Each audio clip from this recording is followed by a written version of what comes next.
In this video, we are going to talk about how you can install and activate our IDX plugin on your WordPress website.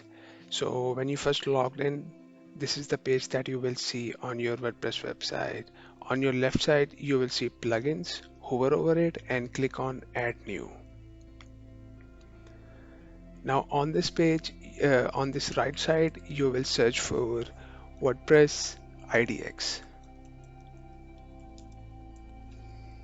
and then enter.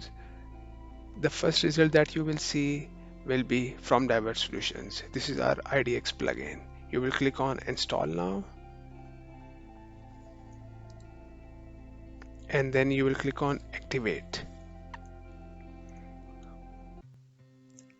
So now it will take you to this page, and this is, you can see it's asking for us to activate the plugin. We have to put our activation key. Click on Activate the DSID Express plugin. Now here you will add your activation key that you have received in your email. And now click on Activate DSID Express button. As you can see, plugin has been activated.